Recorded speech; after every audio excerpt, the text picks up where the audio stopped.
The representative from Utah, Mr. Owens, is recognized for 5 minutes. Thank you. First of all, Mr. Chair, this is a very, very important conversation. I've noticed I have a couple things in common with some of my witnesses. Mr. Blanks, my dad went to Ohio State. I was born in Columbus, Ohio. I was getting his PhD there during that time. And Ms. Livin, I think you came from out of Oakland, am I correct? Okay, well, I played with Oakland. Bay Area, yes. I played with Oakland Raiders, so we have some things in common there. I have just a couple things. Mr. Banks, you mentioned, sorry, Mr. Blanks, you mentioned earlier, what do you say to those who believe that failing schools in time will be given, if given time, will be able to turn things around and be able to address the issues that you mentioned you had growing up? Yeah, well, in my experience, more often than not, the needs of the students are not met. And so that instance with my mother happened almost 20 years ago. And to pull the current, the educational outcomes of that school, 13% of the students are proficient in math and 34% are proficient in reading. In both of those categories, for the state of Ohio, the school is considered well below expectations, almost 20 years ago. And so for my mom, who said we don't have that kind of time, but think over the last 2 decades how many students have shuffled through this school, and some of them have done well. I know one in particular that was in the same class I was is now playing for the Buffalo Bills, doing very well. So the public education system was great for him, but it simply was not for me, and so I needed another option. And so to tell my mom to wait 5 years was not an acceptable answer. Good for your mom. That's called wisdom. And by the way, I've been hearing this for 40, 50 years. Just give us time. Meanwhile, we're losing kids by the drove. So I have Miss Levin. I'm of course very impressed with your background. Magna cum laude from Cornell University, University of Oxford, and J.D. cum laude from Harvard Law School. I'm going to guess that's because you had a remarkable foundation. You have parents that truly focus on your education during that process. Am I correct? That was certainly a very important part of it. Okay, would you have had the same experience, you think, if you lived in the Baltimore area with 28 schools, you have 2,000 seniors with zero proficiency in math? Or in California, study back in 2017, 75% of the black boys cannot pass the reading and writing test. Could you have succeeded in those kind of situations in the public school system, do you think? I think that we need to fully fund our public schools to make sure that all students have the opportunity. And Education Law Center advocates for that across the country. Private school choice. So did you go to a public school system? No, I went to a private school. Okay, you went to Head Royce School. Why? I spent time in Oakland. You had a choice in Oakland to go to public schools also. Why didn't your parents do that for you? Well, I would remind you that children generally don't choose the school that they go to. No, your parents did. Your parents had a choice. And your parents paid $30,000 to $50,000 a year for your choice. What gets me is how people like yourself, I would say this across the board, parents who have an option. They can put their kids in the best schools. They know that's an investment for their kids' future. And yet you come here and say how well it doesn't work. I just want to read this real quick.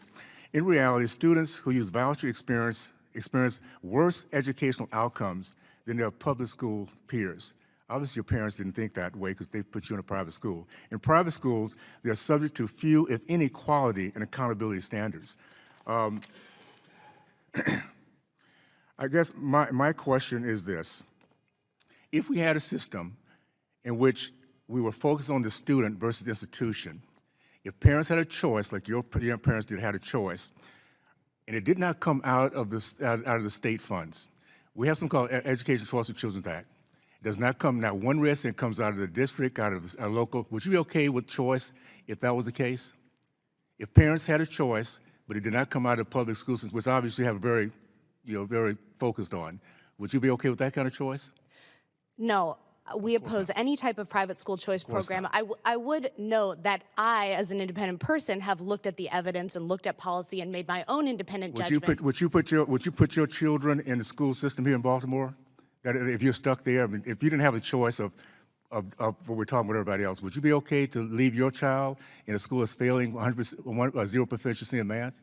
I will absolutely put any children I have, including the one I'm expecting, into public schools. As I said, I come And a from good a family. public, and these Baltimore public schools, we're not talking about good public schools. We're talking about schools that are failing our kids. Would you be willing to put your child in a school that everybody else, all these parents are trying to get their kids out of?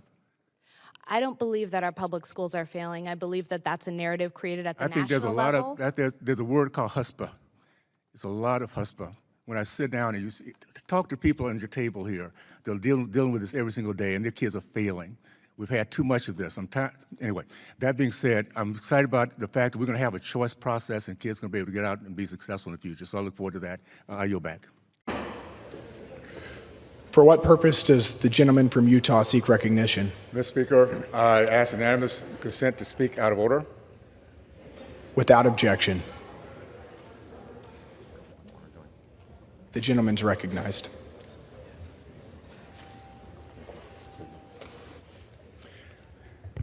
Today we remember and honor a trailblazer, a leader, and a dear friend, Mia Love. Mia made history as Utah's first black mayor and the first black Republican woman elected to Congress. But her impact went far, far further than those titles. She was a fierce advocate, a tireless servant, and a bright light in the lives of so many. Mia brought passion, energy, and an unwavering commitment to the people of Utah's 4th District, a district that I am now proud to serve. She led with grace and conviction, never backing down from a challenge and always striving to make a difference to those she served. It is for me a profound honor to follow in her footsteps. Her legacy is one of faith, courage, love, and the highlight of her life, her husband Jason and her family, all fitting for a woman whose name said it all. While we grieve her loss, and we also celebrate a life well lived, a mission well served, and a friend deeply missed. Our Utah communities mourn for the Love family. We pray that they find peace in Heavenly Father's love and comfort and solace in what Mia has meant to all of us. And now, please rise for a moment of silence.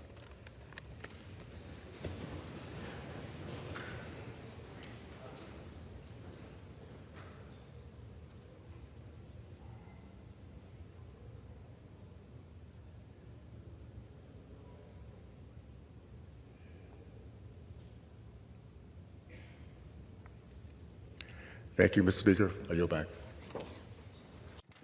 The representative from Utah, Mr. Owens, is recognized for 5 minutes. Thank you. And I want to first of all thank the witnesses for participating in this very timely use of AI in education. If we want our children and our education to be at the forefront of the world, we need to start adapting the latest technologies for the use in classrooms in a safe and responsible manner.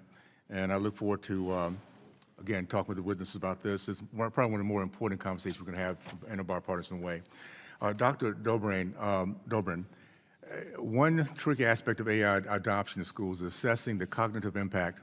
You mentioned that further research might be helpful to understand how AI-generated content and automated problem solving might affect students' ability to think critically. And that highlights a real concern. While it's obviously a rapidly growing field, how does research base tell us so far of AI's impact on critical thinking, and what type of additional research would be helpful? Thank you for that. And yes, indeed, that, as other witnesses have said, research right now is one of the keys. And what we don't have regarding cognitive development right now is long-term effect research. And we have data that both shows the improvement in critical thinking and problem-solving skills when AI is in use, and we also have data that also shows that some students are turning to the technology to do the work for them. I think that the real key here for educators has a lot to do with demystifying how these technologies actually work. In the conversation we've had thus far, we tend to talk about AI as a single thing. AI does this, AI can do this. AI is an umbrella term for a lot of different kinds of technologies. And so when we start looking specifically at cognitive development, part of what we have to think about is how we're using those various kinds of AIs in various contexts. This is one of the reasons that in my work, and this was also brought up by one of the other witnesses earlier, that I emphasize that this is about augmentation, not automation. All AI requires three things: fantastic computing process, lots of data, and human expertise, what was referred to as human in the loop a moment ago. If we can influence that, then part of what we're inherently influencing also is that role of cognitive development, that the human is the one running the process. That, to me, is where the research has to unfold, is how that expertise gets manifest. Okay, thank you so much.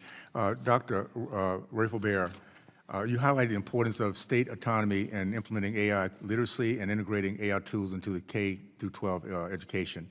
As AI adoption grows across school systems, how can we ensure that all states can develop the necessary frameworks and support structures to ensure the safe and effective AI integration?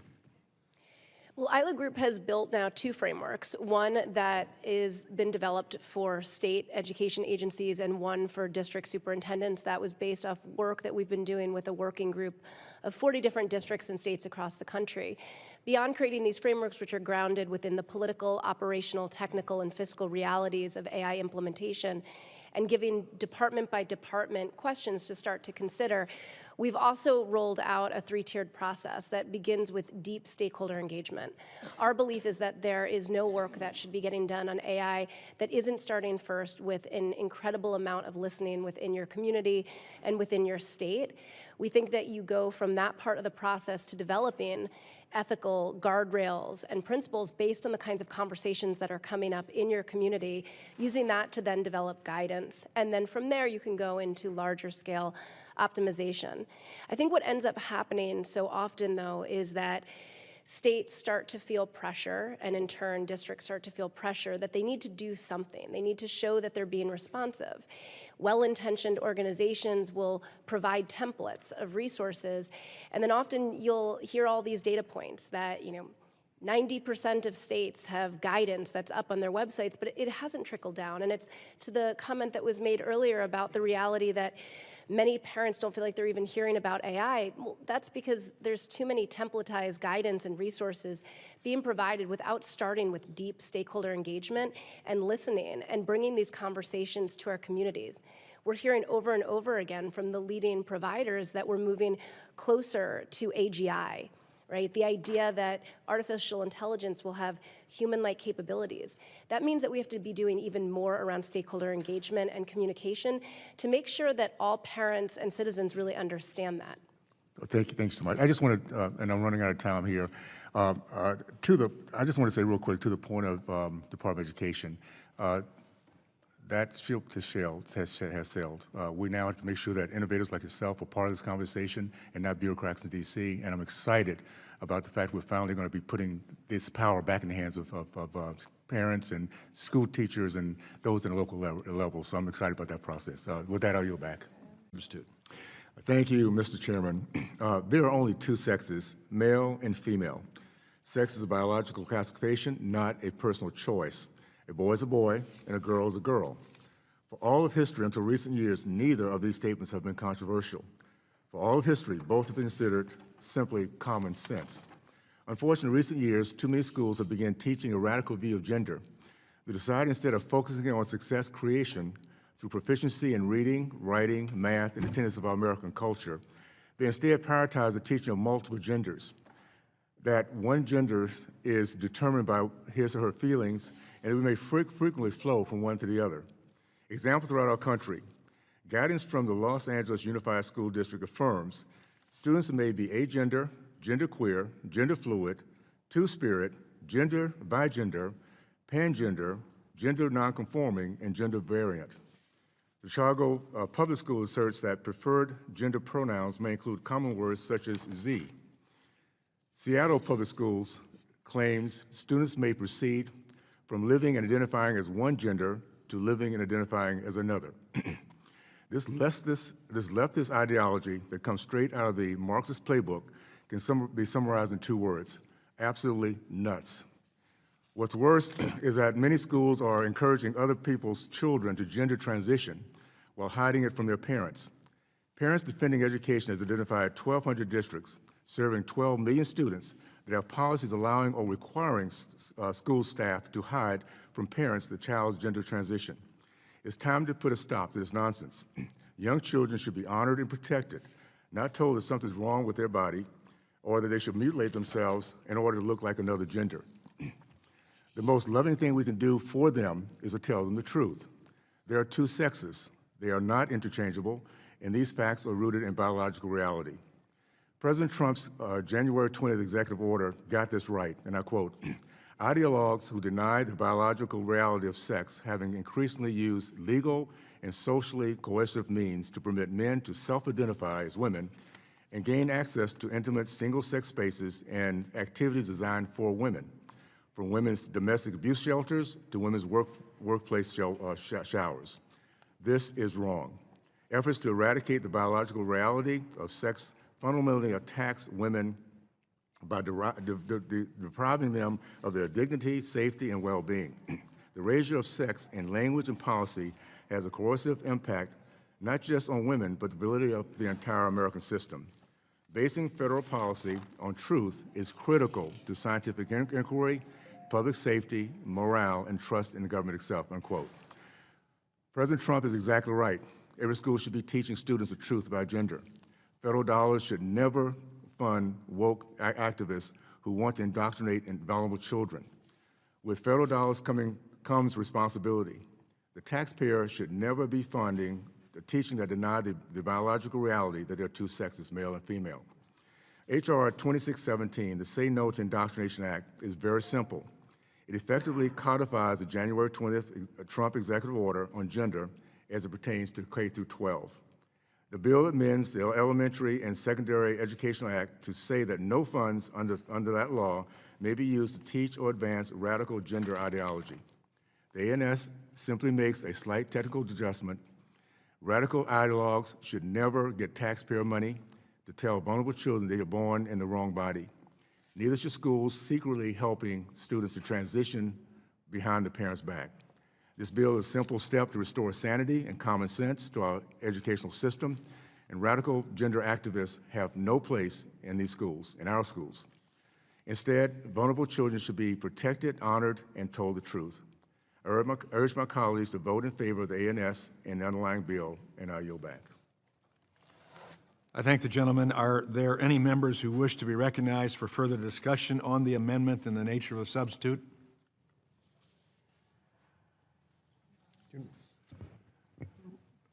I recognize the gentleman from California, Representative Takano. Mr. Chairman, I move to strike the last word and rise in opposition to the bill. You're recognized. Mr. Chairman, public school did not make me gay. God made me gay. Public school made me a teacher and a congressman. Public school opened my eyes to the possibilities for my future, and it gave me access to role models. It gave me a chance to learn and to find my passion and to thrive.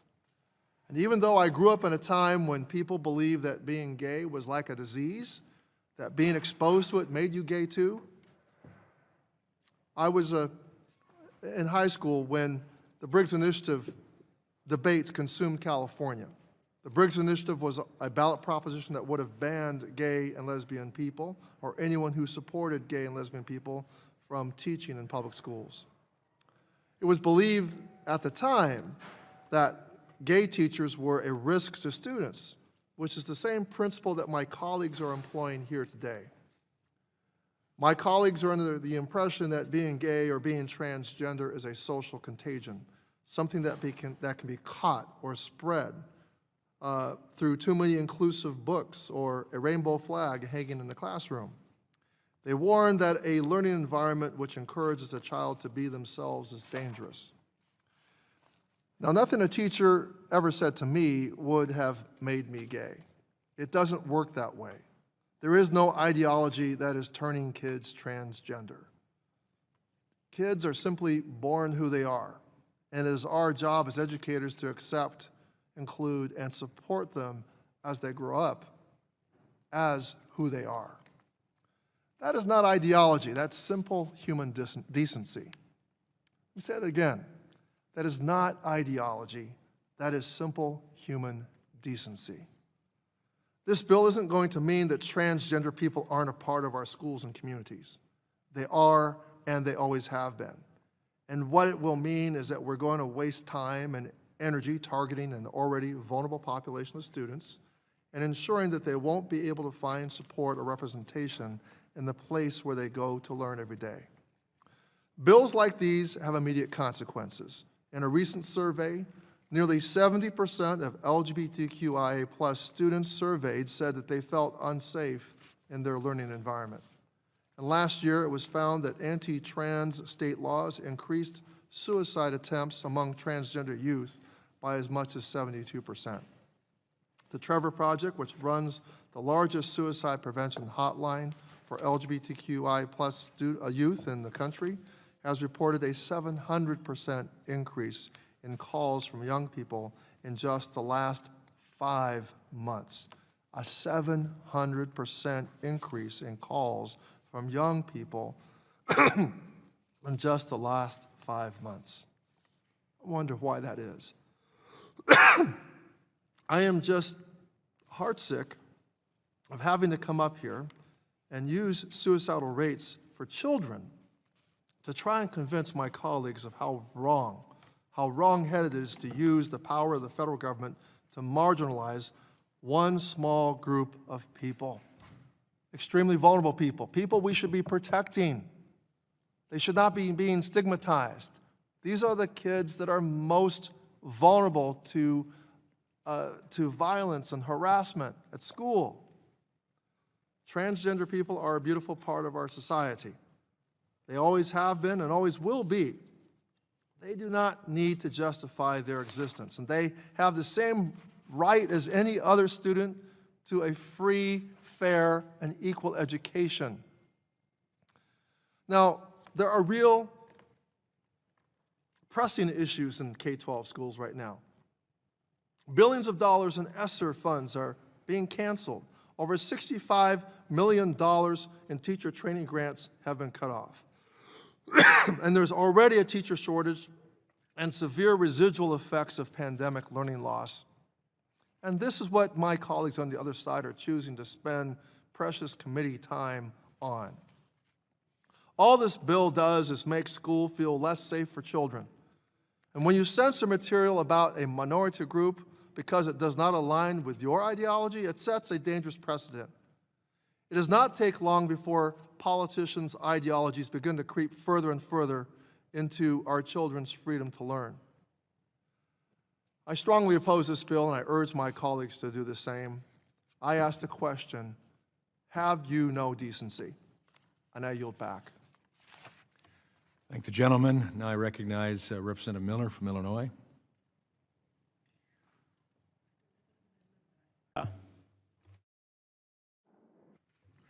Thank you. Ms. McCutcheon, in 2018, President Trump signed an executive order to exempt seasonal outdoor recreational businesses operating on federal lands from certain FLSA requirements, such as overtime. These businesses offer multi-day trips that quickly hit the 40-hour mark to trigger an overtime requirements. The executive order stated that unless the exemptions was in place, federal regulations would threaten to raise significantly the cost of guided hikes and tours on federal lands, preventing many visitors from enjoying this great experience. With your background at the Wage and Hour Division and private practice, can you explain what relief this executive order provided for these businesses? Yes, thank you for the question. It's federal. That was great, but it's also any sort of business that does tours, whether on federal lands or not, because when you're doing an overnight hike, which Americans love to do. I live now in the foothills of the Great Smoky Mountains. We love to do those overnight hikes, but if you have an employee who's on federal land and doing those overnight hikes, you're going to hit over 40 hours very, very quickly because you're basically on duty 24 hours. So a 2-day trip gets you into overtime, and that means more costs, and that means charging Americans more to go on those trips. So again, it's a win-win for America because more people get to enjoy our national parks and our national lands at a much lower cost. And I would imagine also negatively impact a small business owner trying to run a business because of the extra cost that's demanded at this point. And that is what most of these businesses are small independent businesses. I was just looking up the other day to rent an e-bike to go on Cades Cove Drive in the Great Smoky Mountains on non-car day. And that's a small business, right? So the people who are providing this work are small businesses who, by the way, this gets to the whole wage theft thing. They don't know that they're violating the law. And if they don't know and they get hit with the deal of investigation or private litigation, they can be bankrupted because they're just trying, no good deed goes unpunished. I'm going to kind of wrap up with just one last statement, but I'll just say this. It's time for us now to truly protect the small business owners. That powers our middle class, which is where our culture comes from. So I applaud the business owners to take this risk, go out, and we're going to make sure we do everything we can to protect them. Later this spring, I will be introducing an outdoor recreational outfitting and guiding act. This would exempt eligible employees from overtime limits in order to support and expand the outdoor tourism industry. I will encourage more Americans to experience the natural beauty of our nation that has to offer, and this bill will be a step in the right direction to create a long-term solution for outfitters and guides that would have been unfairly affected by this onerous requirement of the Fair Labor Standard Act. So thank you, Chairman, and now you're back. All right, Mr. And I'm going to make sure we never go back. Ms. Mukherjee, you made a statement that I felt like standing up and applauding. When talking about your parents, yourself, that you never want to be looked at because of your color, to be given respect for what you've done in life. That was my parents' generation. They would fight you if you consider them a victim. They worked too hard to get respect from across this country. And at the time I was growing up in the 60s, my first exposure, by the way, to white Americans wasn't until I was 16 years old. But I grew up in a community that was so proud of what they were doing, and they were going to command respect by winning, by competing, by working hard, and never being looked at as victims. What we've come to today is an affront to that generation. We're now saying instead of us going out and competing, because of my color, I want to get a 10-yard head start or a 100-yard head start. That is not America. It's about excellence, it's about merit. And our race can do it just as well as anybody else. For those who don't know the history of the black community, here's something I want you to take home and just understand how powerful it is when any community in this country decides they want to be proud Americans, be respected as such. The black community, the 40s, 50s, and 60s, led our country in the growth of the middle class, led our country men matriculating from college. Because HBCUs were going to make sure that our men went out and competed and won the battle of intelligence. We led our country in the commitment to marriage. Highest percentage of marriage was in the black community. And the highest percentage of entrepreneurs, because we didn't go outside our community. We had our business owners building within. So not only did they have a legacy of business ownership, taking risks, but they understood what it was to make sure that the next generation was better than theirs. We now have people in our community telling our people that we cannot think, we cannot compete, we don't have the intelligence, that we need to lower the bar. No one else. We have all this other experience. We're going to lower the bar so we can get into college, and then we fail in college, and what do? Then we get angry because we didn't make it, because we've been lied to. This is an opportunity, and I'm so thankful that our country is finally coming back to the old promise of we will become a more perfect union. And we do that by looking at character, by what we have inside, by our tenacity, by our dream power, overcoming and becoming a better people. That's what's always made our country what it is. And that's not a color line, by the way. You look at every community that has that same grit, that same passion, you find successful people going through the process and reaching back, and this is the message of America. It's not about the struggle, it's what we do with the struggle. The message is, if I can do it, you can do it. The message is not, you can't do it because you're black. You can't do it because you had slavery in your background. America is a place of promises of hope. And if we can't, as adults, give our kids hope, we are failing them big time. So I'm so thankful that we're getting rid of this racist DEI mess. I don't want to be judged by my color, guys. Somebody comes to me and says, and by the way, that happened in my lifetime.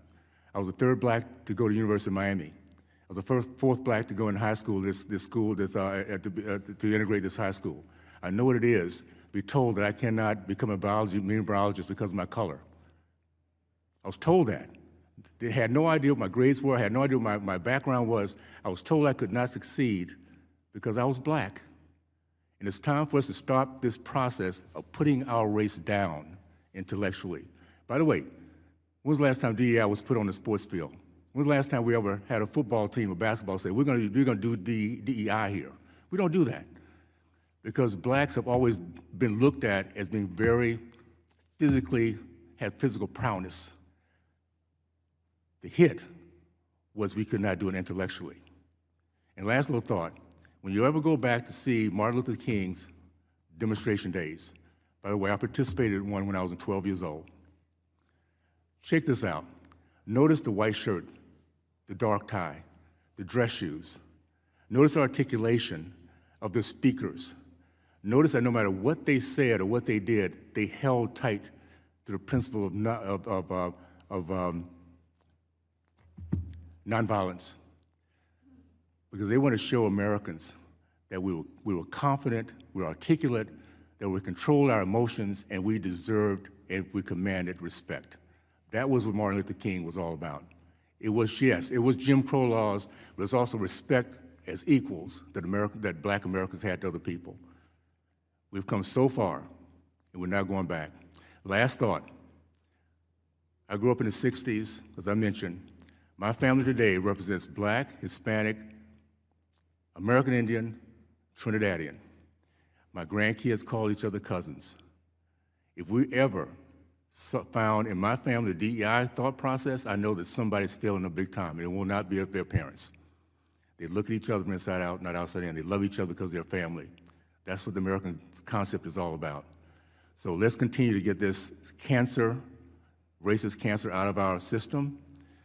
Thankful that President Trump and his team is doing what they're doing, getting rid of us, guys. Let's get back to merit.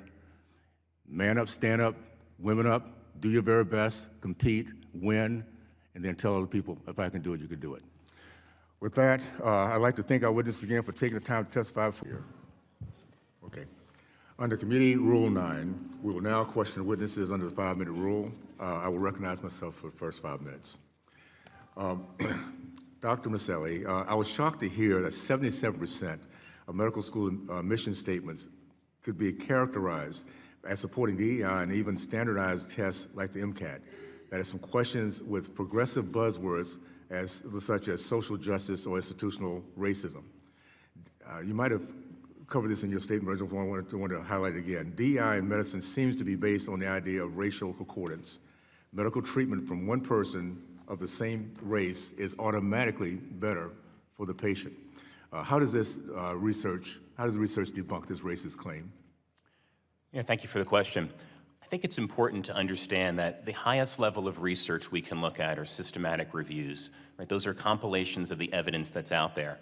And when we look at this question of racial concordance, the idea that black patients do better with black doctors or white patients do better with white doctors, one of the things that we understand is that 4 out of 5 of systematic reviews that have looked at that question find that there's no difference in outcome based on racial concordance. There's no difference in the utilization of care. There's no difference in the quality. There was one study, one of those 5, that does show there's some benefit to communication. I will say I questioned some of the methodology that was done in that systematic review. It includes or excludes some studies that some of the other systematic reviews have not. But nonetheless, there are 4 out of 5 systematic reviews that show that racial concordance does not improve quality. And in fact, we also know this to be true in our hearts. We know that everybody wants the best possible care. Do No Harm actually did a survey of this and found that 88% of black individuals, when surveyed, want highly competent physicians. That's what everyone wants. It makes sense. The other thing is when we look at specific studies, there's a study on racial concordance that comes from 2020. I believe it was Brad Greenwood and colleagues who had done that study. It looks at black doctors serving black patients, and this is in the case of babies being delivered and infant mortality, and it looks at white doctors caring for those black patients as well. And the original publication of that study had claimed that black doctors did better for black babies than white doctors. It turned out in 2024, actually the colleagues at the Manhattan Institute had been able to get the data from the authors and reran it, but they looked at one key element, and that's low birth weight babies. That wasn't taken into account in the 2020 publication of the study. And when you look at low birth weight babies, you find that that racial concordance difference goes away completely. There is no difference whether the doctor is black or white. And I think that's something that's really so critical to remember. And one of the challenges that we've seen in our literature and in academia is the first study that I mentioned from 2020 was cited more than, or almost 800 times. And that second study that actually shows that you really need to look at low birth weight babies was only cited less than 10 times. And this is part of the challenge in academia where, unfortunately, studies that make these claims that are just not based in the evidence when you look at it, unfortunately propagate themselves throughout the halls of academia, throughout medical associations, and the like. Thank you. I want to pass on to one real quick before we run out of time here. Ms. Mukherjee, unfortunately, we know many DEI offices just change the title on the buildings, but keep the same staff and ideology. What are some examples of strong anti-DEI reforms that can prevent this from happening? Thank you, Congressman. I would look to several examples of DEI legislation that many states have passed, because the key is not necessarily the name of the office as listed in state legislation in areas such as Texas or Iowa or Florida, but rather the function of the office. The function matters much more than the names. The way to combat it is in legislation to say, for example, we're not just looking to eliminate diversity, equity, and inclusion offices, but any office that engages in racially discriminatory practices such as racial preferences in admissions or hiring, mandatory diversity-affiliated statements, segregated graduation ceremonies. This was also something that President Trump took great care to do that I noticed in his executive orders. So I think any future legislation from this body or wherever else in the states geared toward eliminating diversity, equity, and inclusion offices should focus on the function of these offices and less so exclusively on the name. Thank you. Thank you. Thank you so much. I'm now going to, let's see right here. I have a few seconds left. Mr. Mornoff, supporters of the DEI hide behind the vague positive words of diversity, equity, and inclusion. Can you talk about how these vague positive words have resulted in illegal discrimination? We just have a few seconds left, but hope you can. Of course, I don't terribly care what label is used. What I care is whether there are activities unfolding which violate our non-discrimination laws. Are people being intentionally treated differently in violation of Title VI or Title IX? Are people being hired or promoted on the basis of their demography in violation of Title VII? Thank you. Thank you so much. I now recognize Mr. Decano from California. Is it? Okay, I'm sorry. Ms. Macbeth from Georgia. Thank you, Mr. Chairman. I want to say to each of you that are our guests today, thank you so much for your... I thank the gentlelady, and now I recognize the gentleman from Utah. Thank you. Madam Secretary, good seeing you again. Here. Ah, there you go. First of all, I'd like to thank you for bringing your entrepreneurial expertise to an industry that has long forgotten what a good return on investment is when it comes down to teaching our kids. There's nothing more important for the survival of our American culture than what you're tasked to do.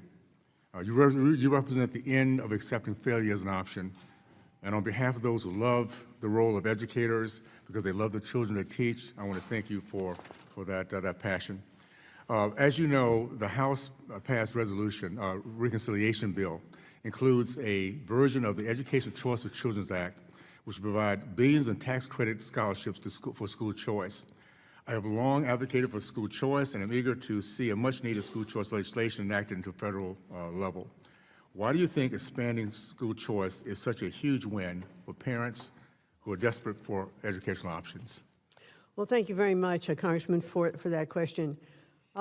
School choice, I believe, is one of the top things we can do to make sure that every child has equal access to an excellent education.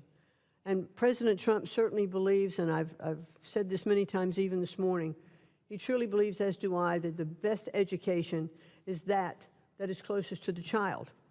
When, when we think about teachers who are with our students, our children every single day, school superintendents and parents who should have rights over the say of the curriculum that are being taught to their children. These are all things that are part of the school choice program. The president does not believe that any child should be imprisoned, if you will, in a failing school, but should have opportunities to go to other schools. And so I'm really pleased to see that he has wanted limits or the budget's increased for our charter schools. He wants to make sure that our public schools have the best teachers, the best funding. He wants to make sure that all private schools, religious schools, and even those that are teaching their children at home with homeschooling have all the best tools available. He was embarrassed by the NAEP scores. He was embarrassed by where education levels were in our country, and he was angry. And when he's talked to me about it, he said, we absolutely need to make changes so that our students can have the best education in the world and that their performance scores will indicate that. By the way, we all should be angry by what's happened to our kids today. It is a travesty. And by the way, every child, no matter what zip code they live in, deserves the rights for life, liberty, and pursuit of happiness. The only way that can happen is through education. You have been aggressive in attacking the scourge of DEI in our educational institutions. This has been the root cause of anti-Semitism our children are trained to embrace. Of course, our Democratic colleagues are accused of attacking free speech, whitewashing history, and using DEI as a cover to launch a political crusade against institutions you don't like. Could you talk more about why DEI is an important civil rights issue for all students? Well, unfortunately, many of the programs of DEI did more, the title was Diversity, Equity, and Inclusion, and it did more, I think, to separate and to provide more segregation ideas because it pitted an oppressor versus oppressed ideology. Many students were taught that if you're white, you're privileged. If you're not, you should not bring that privileged group as part of what you're doing. That is exactly contrary to, I think, everything we've been trying to accomplish in our country over the years so that everyone really has equal access, equal opportunity under the law. Yesterday you had a hearing with a senator out of Rhode Island who said you are surrendering by giving the power back to the parents and the districts. I just want to remind everybody that we in 2025 have 70% of our kids in 8th grade cannot read, write, and think. In 2017, black kids in the state of California, 75% could not read, write, and think. Here in Baltimore, we have zero proficiency in math for many of the schools in this district. So I think it's kind of arrogant for those bureaucrats here, politicians who believe that we do it best for our kids, and when the parents should be at the front of that. I want to thank you and this department and this administration for understanding that the power belongs to the parents, and we're going to start producing some of the smartest, wisest, and the most hopeful students in the history of mankind. So thank you for that. I appreciate it. Now yield back. Without objection, the gentleman from Utah is recognized for 1 minute. Thank you, Mr. Speaker. The One Big Beautiful Bill is the most transformative legislation in a generation. It delivers tax-free Trump accounts for newborns, tax cuts for working families, and no tax on tips and overtime. But for millions of parents, the most powerful piece of this, it delivers nationwide school choice. States like Utah have led the way. We've shown that when parents are in charge and students are first, kids thrive. This bill brings real education freedom to every code in America. I grew up in the segregated South. My parents, both educators, saw education as a legacy. I want that same legacy for my opportunity for my 17 grandkids and millions of school kids across the country. This bill empowers parents with scholarships for tutoring, private, parochial schools, and special needs, keeping the federal government out of the way. Mr. Speaker, school choice funds students, not systems. Let's pass the One Big Beautiful Bill and deliver on the promise of educational freedom for every child and every family. I yield back. For what purpose is the gentlewoman from Ohio seek recognition? Actually, I'd defer to Mr. Owens and wait my turn. The chair recognizes Representative Owens for 5 minutes. Thank you, Mr. Chair. I appreciate convening this hearing today on union anti-Semitism, and I want to thank the witnesses for coming here to testify. I just want to start off by saying that Utah is a right-to-work state. It's also one of the most attractive states in the union because unions there know they have to compete for their people to pay them. if they are anti-Semites, or if they are anti-black, or whatever, then they don't pay and they don't survive. So that's a very good thing to bring in the competition piece of this. It is really disgusting that some unions are spending their time advancing anti-Semitic and anti-Israel priorities instead of addressing the immediate needs of their members. Imagine if these same unions would advocate for issues that actually impact the well-being of their members, all their members, instead of paying for the support of hateful leftist politicians or politics. Hope that these union leaders were watching and get the message. Do your job. Stop the anti-Semitic activity among your ranks. You're paid a very good salary to protect your members against hate.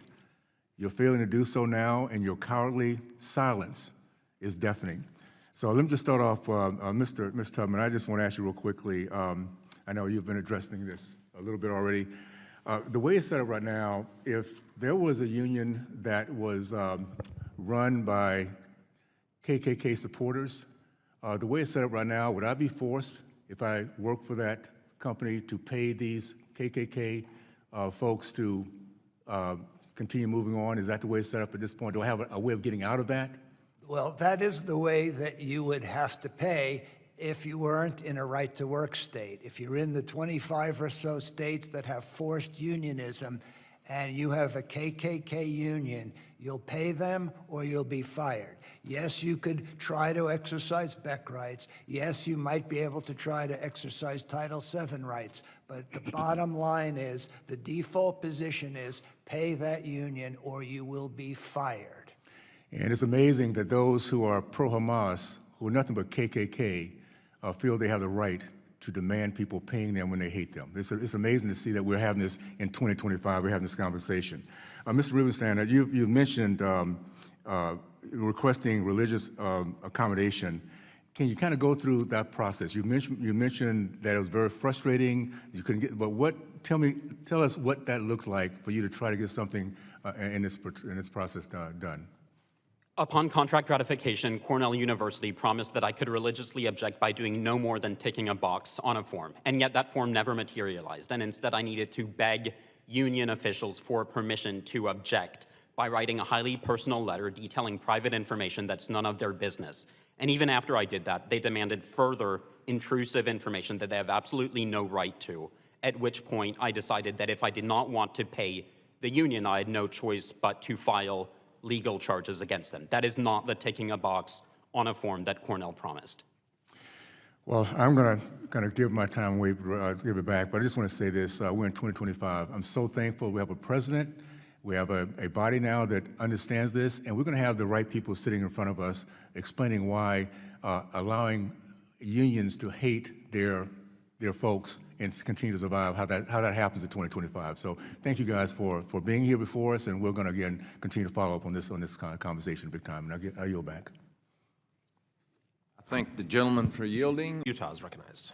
Thank you, Chairman Connolly, for holding this very important hearing today on anti-Semitism. It's unfortunate we've been forced to have go the same inquiry for the last 2 years, which includes private and government sector unions, higher education, teachers, and college accreditation, and now K through 12. And the question we have to ask ourselves, why are we talking about kindergarten in this regard? Well, it's because if the goal of evil is perpetuate and spread hate, there's no better place to start than with our young, our most innocent and most pliable. Anti-Semitism is a terrible cancer that not only threatens the well-being of Jewish students, but also the emotional and spiritual health of every other student affected by it. Children are not born to judge each other based on race, creed, color, or culture. This happens only when hatred is taught to children by angry, hate-filled, godless adults. I watched this in my youth and Jim Crow South, our nation growing, working to become a more perfect union. And yet here we are in 2025, once again, seeing the divisiveness being taught throughout our entire educational pipeline. I'm here to report this will end on our watch. This committee is taking a stance against ideologues who work to infect our children with the evil cancer of hate.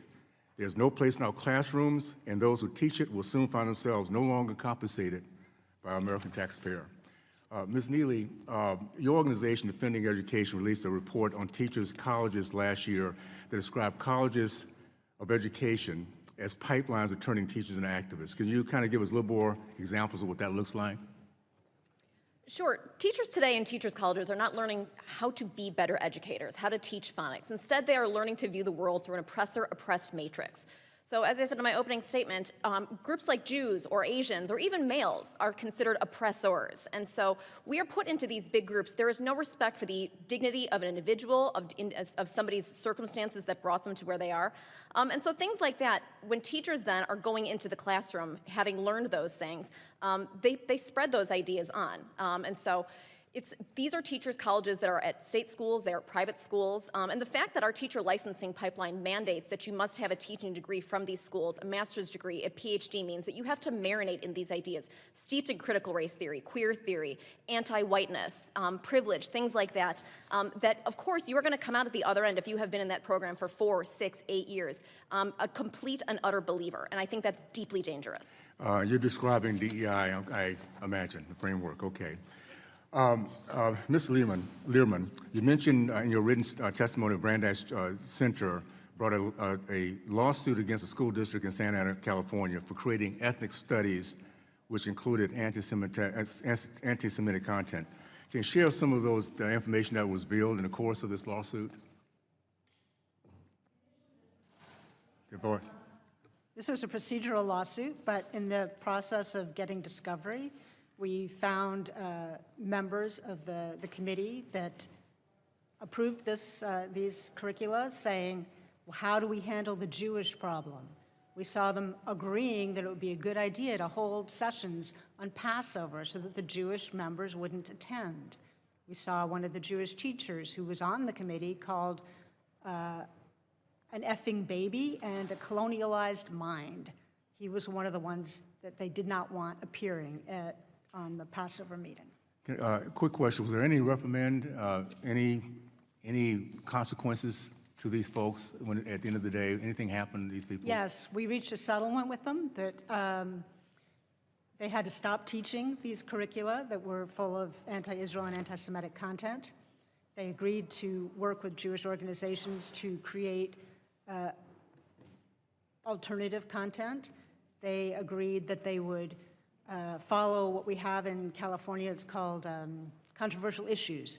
They have to teach both sides of something, not just one side of something. Okay. They have to let students disagree. Okay, well, thank you. And so on. Real quick, Dr. Stefanski, in your opening statement, you discussed foreign funding for K-12 programs. Can you give an example of some foreign funding supporting anti-Semitic course material or teachers? Yes, so part of that is coming from Qatari Foundation International, where they're funding Arabic language and culture classes in multiple school districts in multiple states. Some of that course material then is a complete revision of history, obviously demonizing the state of Israel and also misdefining Jews as an ethno-religious group. Okay, thank you. And I just want to say thank you for this committee for being so forward-thinking and make sure this ends. We have to make sure that hatred stops from teaching our kids this way. So with that, I yield back. Thank you. Thanks very much. Representative Owens of Utah is recognized. Thank you so much for this. Let's just start off with one fact. Our system has failed our kids for decades. And it's interesting that as we try to get it fixed up, we have people just don't want to change. So let me just kind of go back to 2017 when 75% of the black boys in the state of California were found to be illiterate. Here in D.C., zero proficiency in math. We just had the study just came out that 64% of our kids across the country in 8th grade cannot read and write.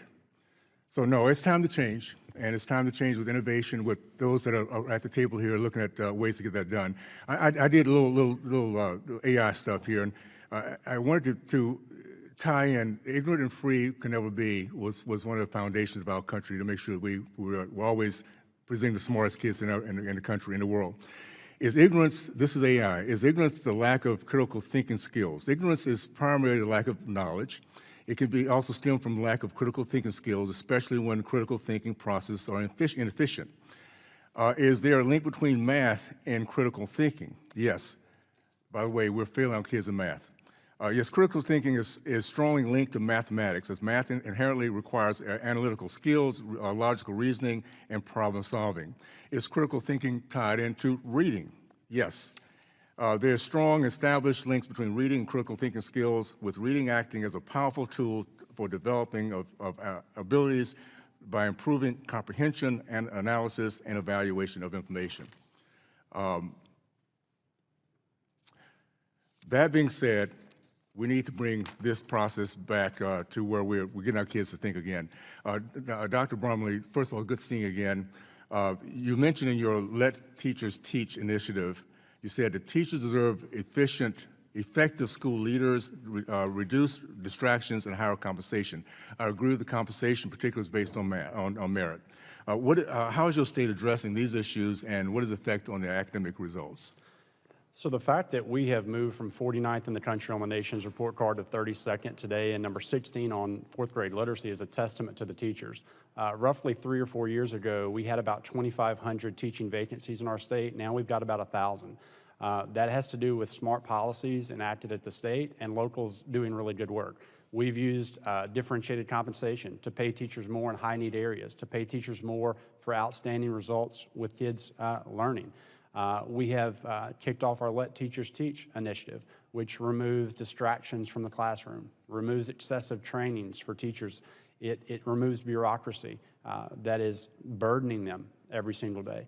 And so we believe that there's nothing more important. We fundamentally believe that there's nothing more important than the parent for the child's success. But after that, number one is the teacher. And so if we can make sure that every classroom in the state of Louisiana is equipped with a high-quality teacher, we'll get great results. But unfortunately, teachers are telling kids, don't go in the teaching profession, and that's a shame. And I think that we can correct that, and we are correcting that in the state of Louisiana with our Let Teachers Teach initiative, which is further empowering and elevating that profession. Does this impact black kids and white kids together in terms of the strategies? That there's any difference in how this is being accepted and success of it? So what we see when we look at our NAEP results is that Louisiana is outperforming relative states across the country in those reading and math scores. And 73% of the students in our traditional public schools in the state of Louisiana we consider economically disadvantaged. So when we're talking about growth from 50th in reading in 2019 to 16th today, those are all students. Those are economically disadvantaged students. Those are students with disabilities. Those are black and brown students. And so we're just trying to focus on the merit of this work and really having a laser focus on the pursuit of academic excellence every single day in our classrooms. Okay, Ms. Rotten, I'm impressed with the evidence of the science of reading. What evidence would you give to teachers who want to teach reading effectively but aren't getting much support yet from their school leadership?